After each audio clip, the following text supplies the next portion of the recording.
Welcome, Elizabeth, and welcome, Alan, and welcome to all of you in the audience. I'm Massimiliano Gioni, the artistic director of the new museum, and I'm thrilled to be today in conversation with Alan Ruppersberg and Elizabeth Peyton. If you wonder how and why whoa. Sorry. It's okay, just interrupt me, my icebreaker. I'll say it again. If you wonder why and how we chose the couples for this conversation, in this specific case, it was based on the titles of their exhibitions at the New Museum, because Alan's show in 1985 was called The Secret of Life and Death, and Elizabeth in 2009 was called Live Forever. So the two, I think, we'll get to that. We'll get to discuss life and death and immortality, which I think are, irony aside, subjects in both of your works. I think we'll start with asking a couple of questions to Alan. So your show was in 1985. It was curated by Julia Brown, and I don't know if he traveled to LA or he came from LA. He went to LA MoCA. And no, it started at LA MoCA.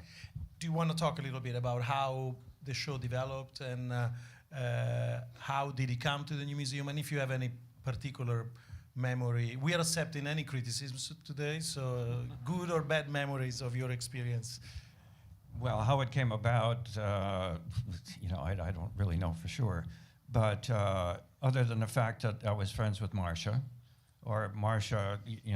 we were, I don't know, part of the same crowd in a way. And Marcia had been to my studio in LA a number of times, I'd done some other things here in New York previously, the show at the Clock Tower, and it was around a little bit.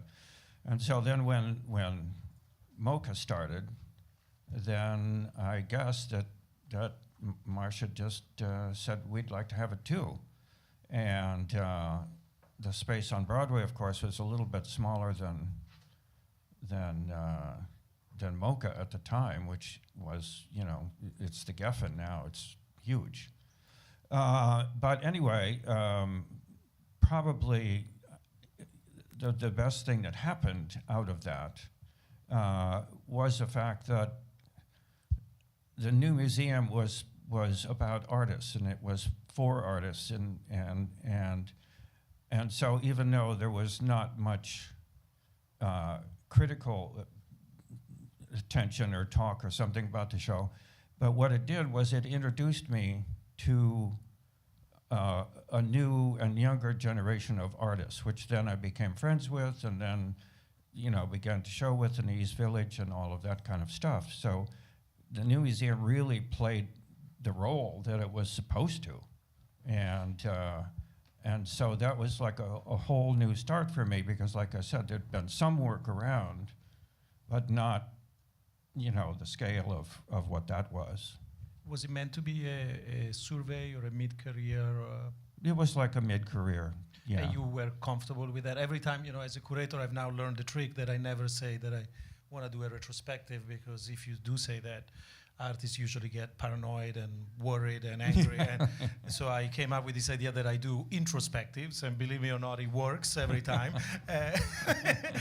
So were you comfortable with the idea of taking a look at your recent work, or looking at it in no, I was, and it kind of served two purposes in a way. I mean, it was like a early mid-career kind of thing, and I had really kind of almost full control of what was in it, because MoCA was really new then. It had been only open like 3 years or something like that, and so I kind of essentially had the run of the place. And at that time, most of the work was still,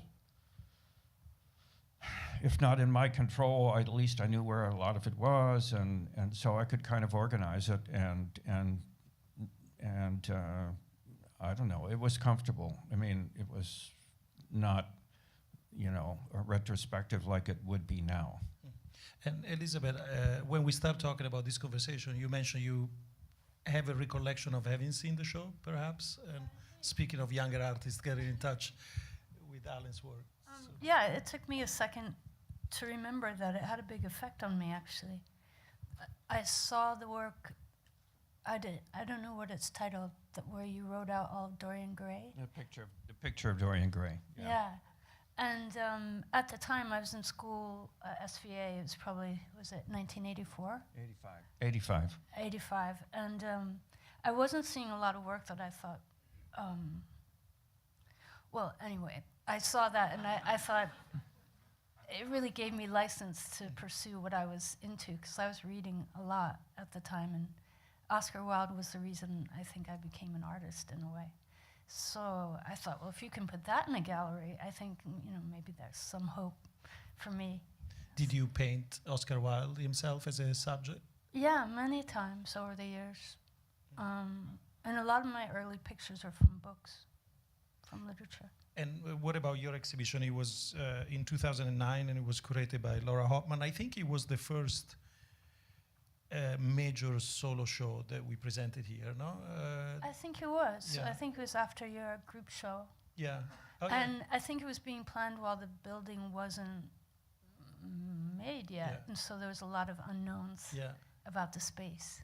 And you, again, the invitation came with the assumption it would be some kind of survey or retrospective. Yeah, they really wanted a huge show. Yeah. And I thought, well, then I got to get another floor here Yeah. for the show, because it was so big. Yeah. Yeah. And is there anything that you remember particularly fondly or angrily? Well, I've been trying to remember. I think one thing that was huge was it was just shocking to me to see all of my work together. I think I'd successfully just put it out of my mind that I was the person who made all that stuff. And it wasn't shocking because I thought it was so terrible. Some of it I really loved so much, and but it ended something for me. It really put me towards wanting to do more indirect kind of portraiture, and run away from anything that seemed to be that I was being defined by somehow in that show. And the show traveled to London and to Maastricht. Did you go also to install all the other shows? Yeah, And, we went one other place. yeah, I to- don't remember. I can't remember. But so you went on the tour and installed Yeah. the work, and did was it very- change every time? Were you It- eventually bored with seeing all your work again over and over? Or? No, it really felt like an honor each Yeah. time. I mean, not an honor to see my work, but to get to put it up again. Yeah. But I think at first we started with just trying to present the work chronologically. That seemed to be the best, and we knew that there was going to be 3 other opportunities to hang it in a different way. I thought the best was when it got to Whitechapel, it became not chronological anymore. And so then it became less about a story of me, as a painter. It was like more the work, just doing its thing. You mentioned Alan's Dorian Gray work, and as I was looking at the archival material on the exhibition, there was in this show, as there is throughout your work, a reflection on literature. Now, there were works about André Breton, about Raymond Roussel, about Oscar Wilde, and one of my favorite pieces of yours is called "What Was Minor Literature?" Or What was sub-literature? Sub-literature. So do you maybe want to discuss what role literature plays in your work, which is a foundational question. So Yeah, it's but a we have big time. subject. We have time. Yeah, okay. Well, I was just, a few days ago doing an interview for the Archives of American Art, and a similar question came up. And as I tried to answer it, it seemed that there was so many, kind of arms and roads and things that went off of trying to answer that it struck me it's a lot more complicated than I thought, looking back how it started. So I'll have to try and make it a little, short.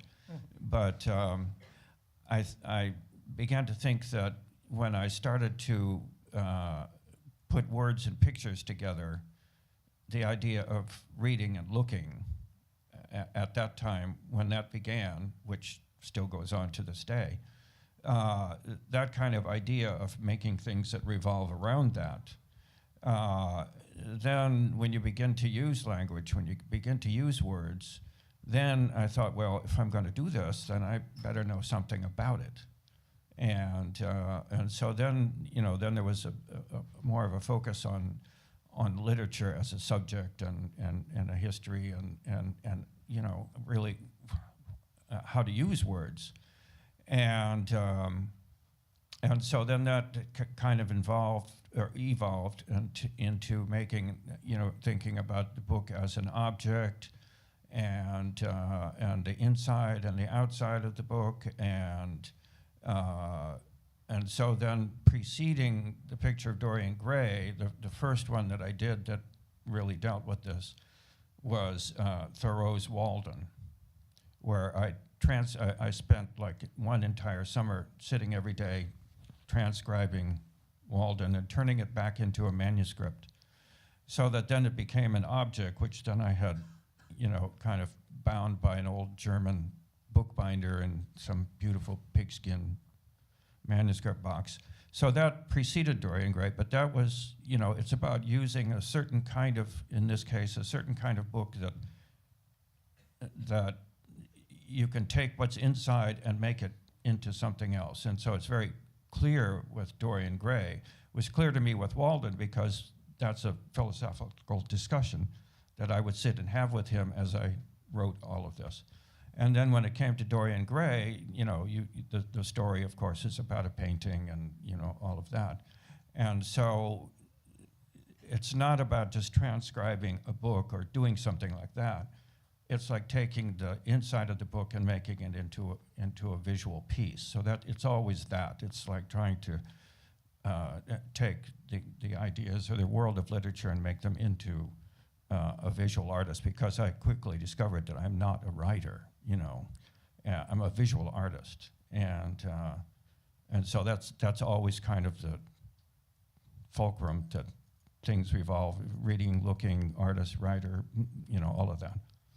And Elizabeth, you have often painted from literature or characters appearing in books. How does that process work, if there is a standard procedure for it? And I don't think there's a standard procedure, but when I was young, I read a few books that if I wasn't making pictures of the people in the books because they didn't exist, so I felt like I wanted to see them, I was taking a lot from those books, and it was shaping my mind about how to make art and what it meant in culture, things like that. Balzac's Lost Illusions, or Proust's Remembrance of Things Past, which I was reading. You made a piece about the three Marcels. Yeah, it's kind of a written piece, basically. But yeah, he's included in that for sure. Yeah, I'm always going back to that book and thinking about time and art and culture. Yeah, I guess I learned more about portraiture early on in books, and then later in paintings. But and so, that, not to be too specific, but having you here is one of those great advantages. How does a painting of a literary character evolves in your work? You read the book and proceed then to create the character, or you go back to books you've read in the past? Is there a sort of cause effect? You read Balzac and then the next day you start painting from Balzac, or there's all of those, all different ways. When I was younger, maybe it was a bit more like I would read about Napoleon and I would really want to see that picture. So I would take what paintings I could find, probably the cover of the book, and repaint it. And then, say with a book like Madame Bovary, which I kept reading over and over, It was never literal, like I didn't want to paint Madame Bovary, although I did make a picture from a film. It was more that spirit of what romanticism was in that book that I was dealing with in the paintings. And then when I was younger, I would cast my friends as characters in the book and then paint them, like in Proust. And how do you create the illusion of character or of a character? Is there a trick of the trade? Now in literature, what always surprises me is the individualization of a person who is not real, is created through the illusion of microscopic details. No? Would you describe that's how you approach painting, or particularly of imaginary characters? How do you? Well, I don't deal with imaginary characters that often, but imaginary meaning, Madame Bovary is is maybe real, but more recently, like Tristan from Tristan and Isolde. Well, I'm often using a source, though. I'll take a picture from the opera or something like that, and use that to make it become my Tristan. Or I can't say there's any trick that I'm hiding, but I suppose the main thing is just belief, that this is what this person is. And Alan, in your work, it's interesting. I don't know if you were here yesterday. We had Raymond Pettibon, who's also a voracious. I missed that. Yeah, voracious reader, and and I think of your practice, even though you transcribed some books, but I think your work, in a sense, has more to do with reading, or that's how I. Say it again. That has a lot to do with the act of reading, and going back to the idea of subliterature. How do you distinguish, if at all, between the different sources that compose your imaginary library that can range from Oscar Wilde to posters in the streets of LA to various type of written words? Well, I'll answer two different things there. That one of the reasons for being interested in using literature was to slow the viewer down, so that it is about reading, and so when I began to use text, it was usually photo text or drawing with some text underneath it or whatever.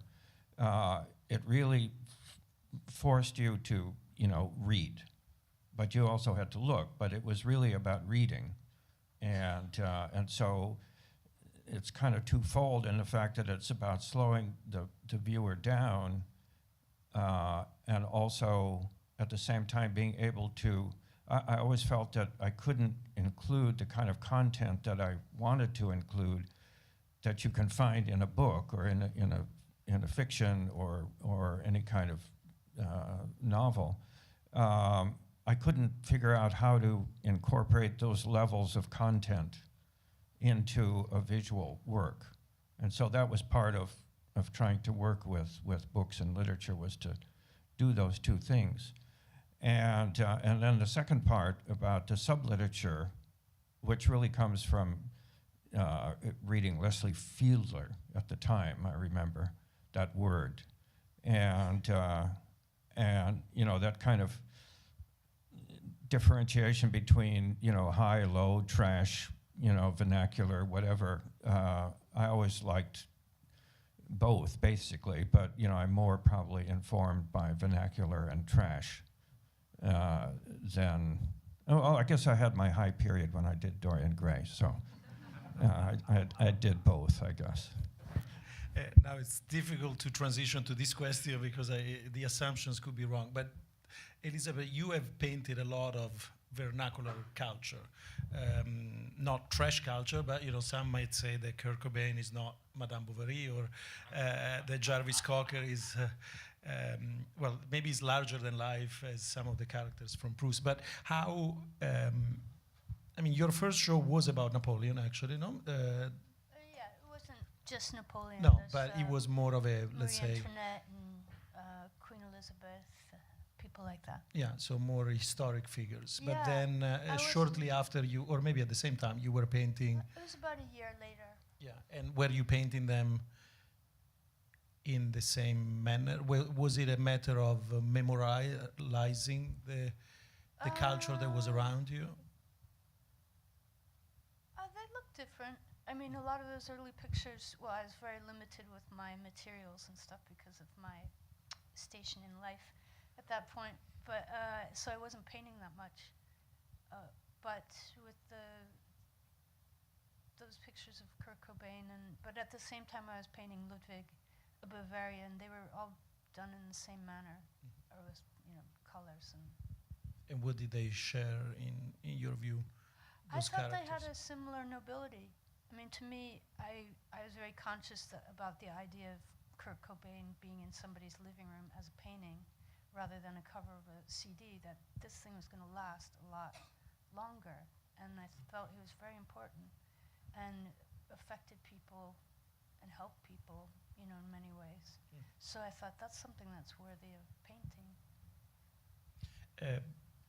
This might be too specific of a question, but I think, not to make it into a generational conversation, but we both come from a time in which we have witnessed the disappearance of a certain idea of the underground, of which, in a sense, Kurt Cobain was the Sphinx, no? Being the Nirvana of 1990s, not the Nirvana of 94. Now I don't remember the dates, but pre or post, never mind. And that, in my view, is the moment in which a certain idea of the underground disappears.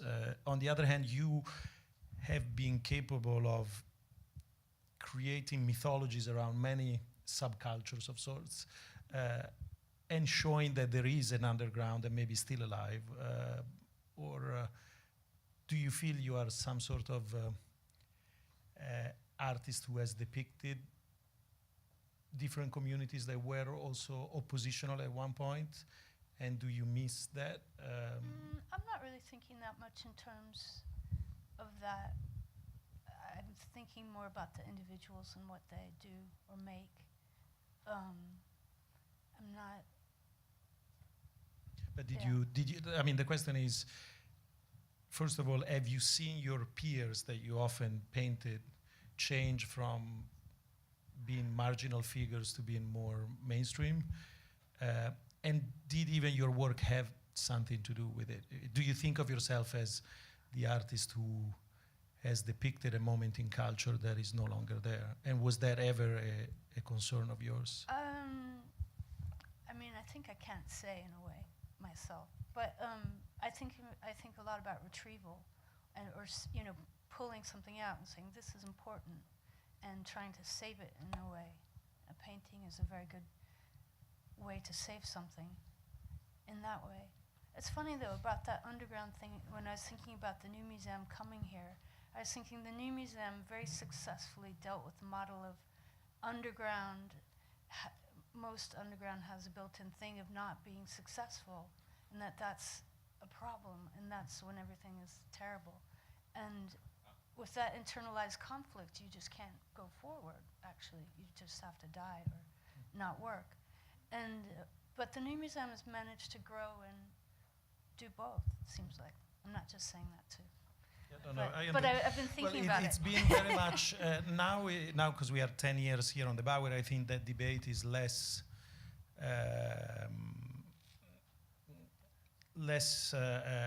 hurtful in a sense. But I think when this place opened, there was a lot of criticism or questioning of whether or not we were giving up that position of the outsider or the underground, and if it were a viable direction to become somewhat more mainstream.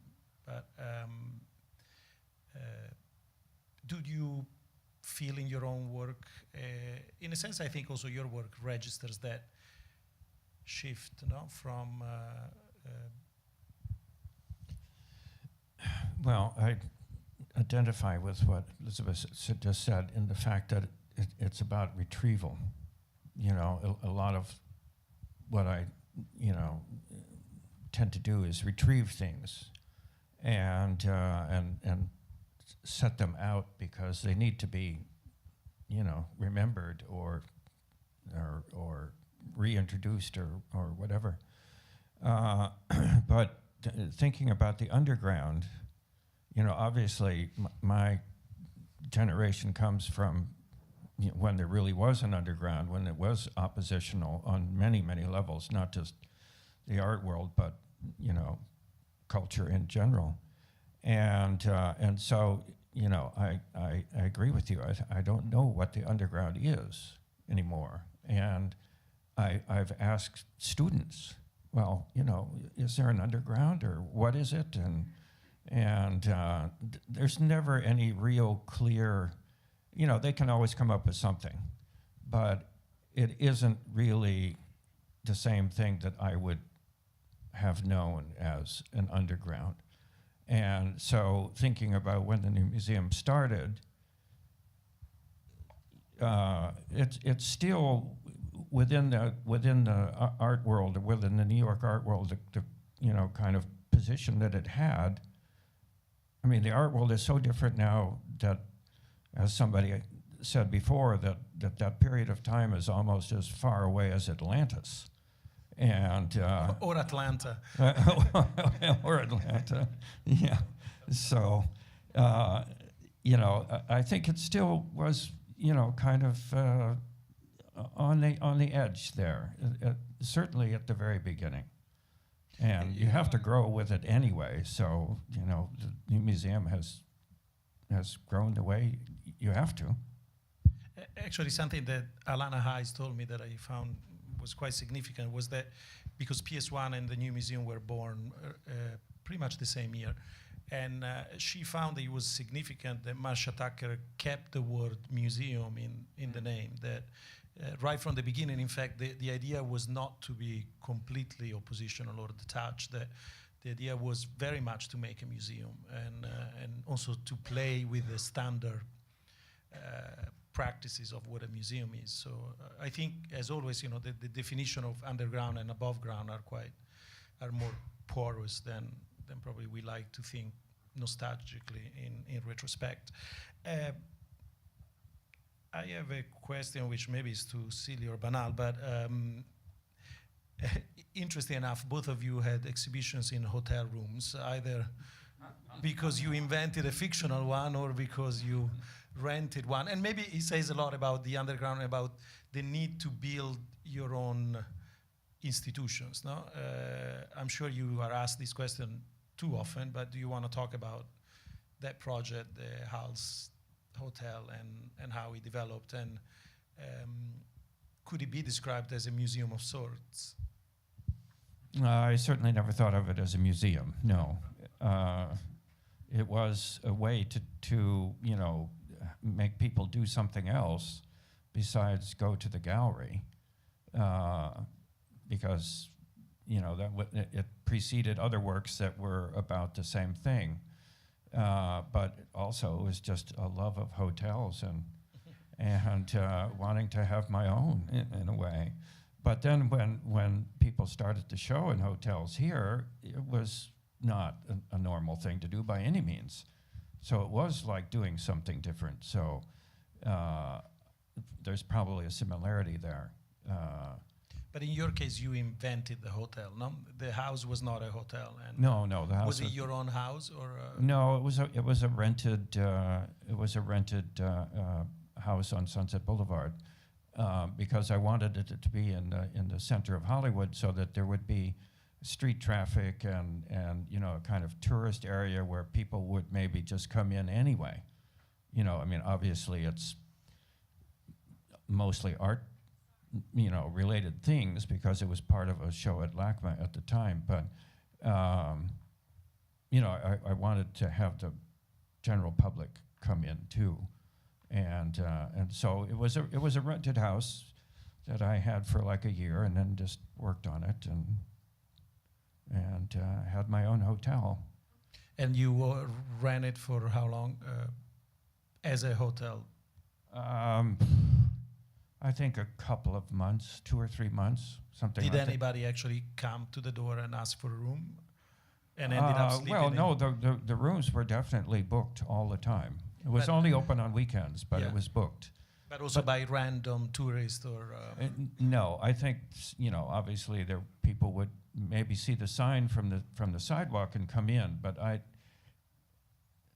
don't remember that exactly. I mean, it probably was mostly word of mouth among people that I would know or extended kind of Hollywood people or something. As the word would go out in the underground. It was still kind of an underground at that time. But it was also immediately cinematic in a sense, no? I always, for some reason, when I hear about the project, I think of the Bates Motel in Psycho, even though he had probably nothing to do with it. But he plays with a LA tradition of movies and movie sets, and maybe even sure. with some sort of sub-literature of detective stories and... All of that is in there, but also maybe one thing that I share again with Elizabeth is that a lot of these ideas come from movies, and so in this case it's that old Grand Hotel movie, and maybe even Dorian Gray. Maybe I even saw the movie first before I read the book. I don't know, I don't remember, but certainly it's a great movie. The Picture of Dorian Gray and the Grand Hotel is a great movie. And so, I don't know, that it gets all mixed up somewhere in there. And what about your, I know this sounds preposterous, but I want to know about your first show here in New York, actually. That was at the Chelsea Hotel, and... Not a very grand hotel. And how did that come about? And was it your choice? It came about, I think that maybe Gavin and I were very fascinated with the story of Sid and Nancy living there and how the room didn't exist anymore. Like there was no number because they didn't want people to visit. And I think I was very interested in showing in the world. I thought that would be interesting to, and he didn't have a gallery at the time too, so there was no choice. But I thought it'd be interesting to show in the world and see how that would function. I also showed in a pub in Brixton not long after that, and we just took out the pictures that were normally on the wall and put my drawings in. And it was really great for me because people liked them or would spend Saturday night with them, and it was a different crowd. But I thought they should be able to function like that, And so the show at the Chelsea Hotel, how did it work? Was it up for... It was a month, Yeah. and you could get the key at the desk, and you could go up and no one would know what was going on in there. We have no idea who was there, actually. And all the drawings remained. Nobody took anything, which was nice. And I guess some people spent the night. And we made a catalog, too. Oh, really? Yeah. And so the furniture, everything was there as... Yeah, there was a bed, and Yeah. I don't think we took anything out. We just put some nails on the wall. Yeah.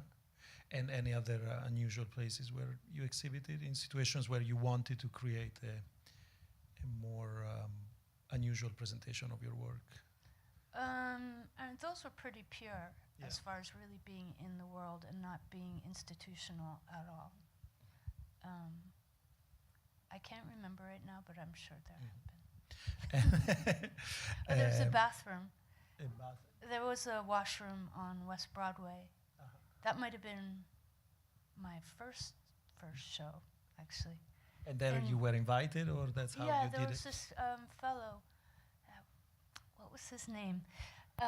Anyway, he had a gallery and a washroom on West Broadway, like you did back in those days.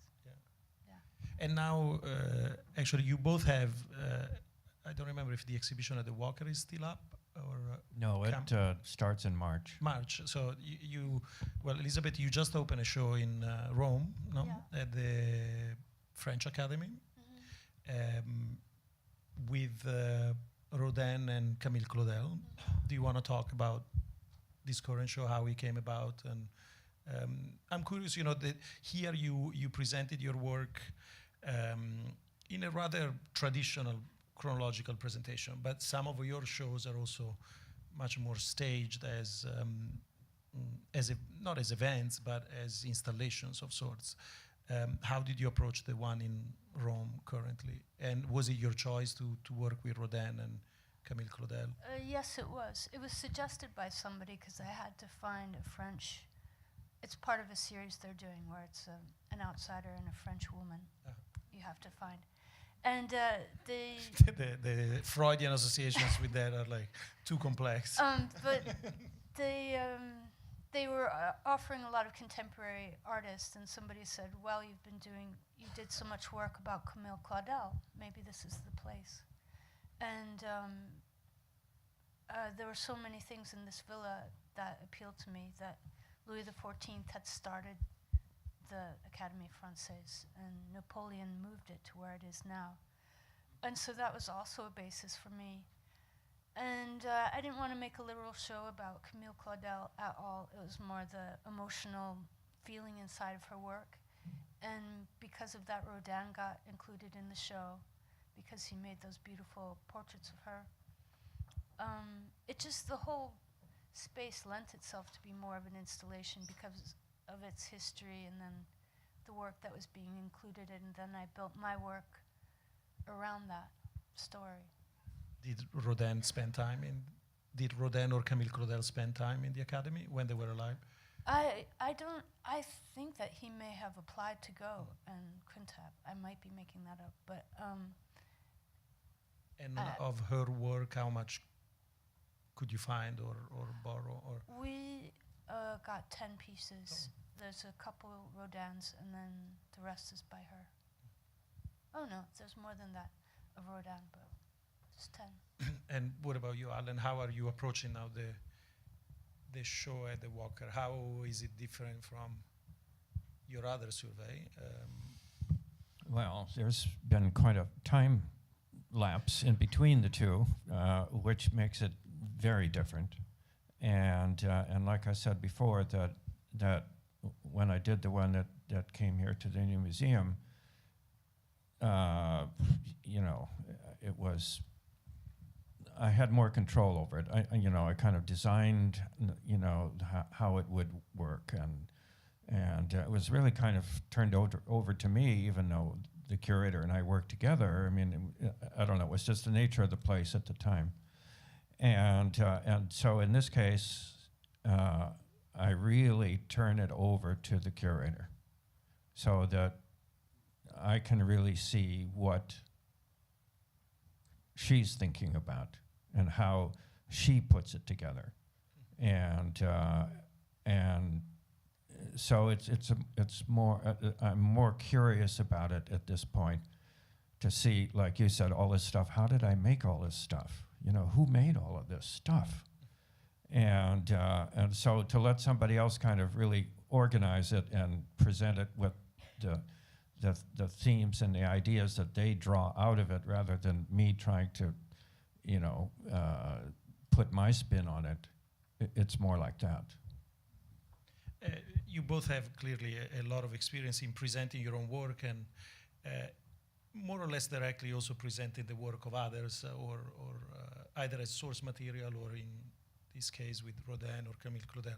So I have a question that in a sense is quite, I have a vested interest in it, but throughout your experience, have you come to envision museums to be in a certain way?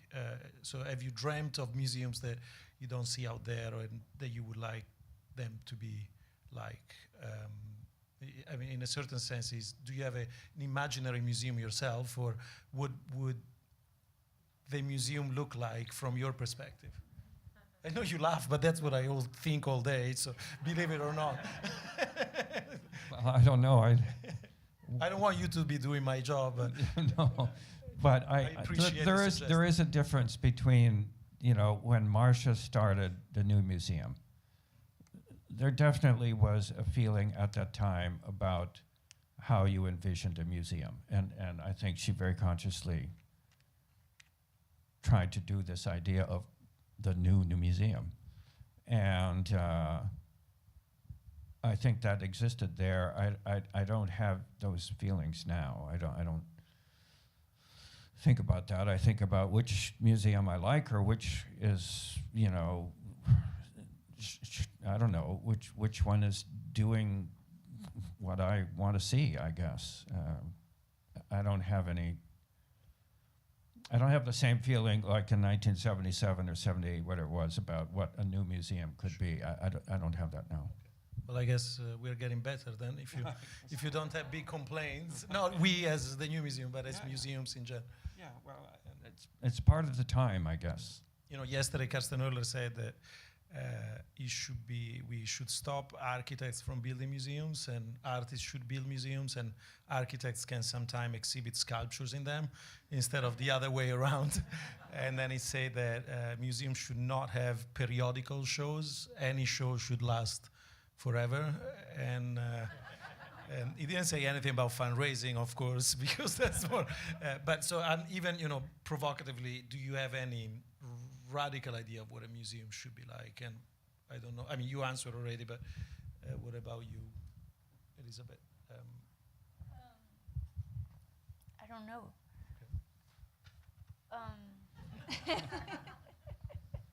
I'm glad to know I you think guys you can don't spend time thinking about it. You can say those things about the architect, and, you know, what kind of shows should be in there, and you know, you can have those discussions, and they're all legitimate discussions. But I personally don't, you know, envision any kind of new museum at this point. Are you suggesting because it's not possible? I don't know. Maybe That's it's kind of what maybe it it's sounds not. like. I don't It's know. just not possible. It might not be. I don't know. I don't I'd know. have to think about that, whether I think it's possible or not. But I guess I don't know. I haven't thought I about don't know, it that. just sounded like that. Maybe. Maybe it's not. Well, so do you have any imaginary of a museum? If you were to think of the realm, in a sense, the Claudel Rodin show is a type of temporary museum, no? That was kind of a dream for me because it was a contemporary experience showing with older art. It's nice to be in a place where you can mix things so naturally also. I don't know. I mean,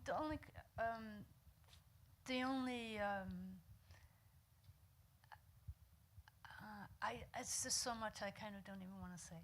If you have a more specific question, I could try well, to it's answer specific it. enough, but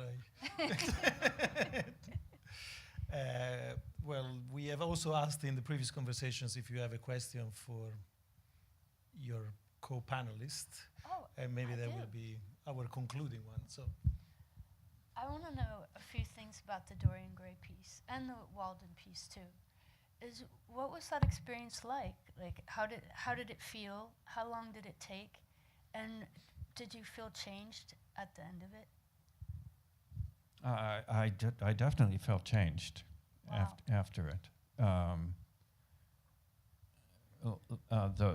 The Walden piece, they're very different in the way they were approached.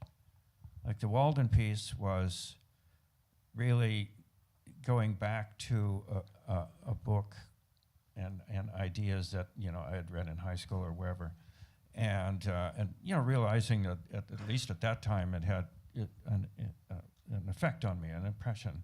And so the idea of sitting down there and copying it word for word is like having going back to an original discussion somehow.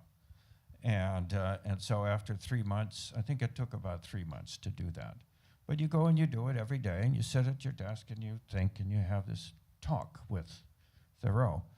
And the Dorian Gray thing, also, I think maybe it took a little bit longer, but and of course it was written on canvas, and so it's about making a painting, but it's about writing, and so that maybe took about 4 months. But it's the same thing. It's like going to your job every day, sitting down and doing this. And in the case of Dorian Gray, it was also about learning how to write. I mean, it's like they used to say the best way to learn how to write is to copy somebody else. And in the same way that people would go to the Louvre and copy the Monet or whatever.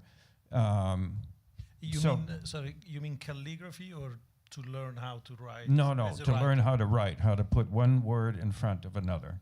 and how those words relate, etc. So it was about trying to learn something myself about something I didn't know. So it wasn't, this like horrible drag, to have to go and sit there and do this every day. It was really, it was really a great experience. So then at the end, I really did think that I knew something I didn't before.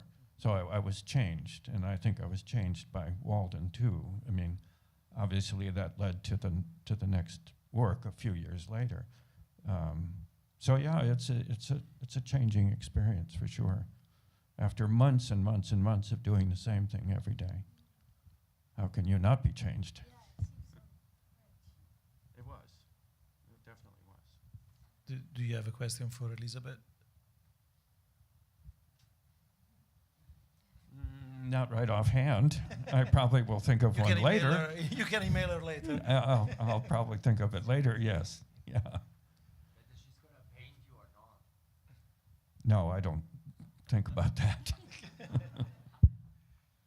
Well, thank you so much. I think we actually over time, so thank you. Thank you.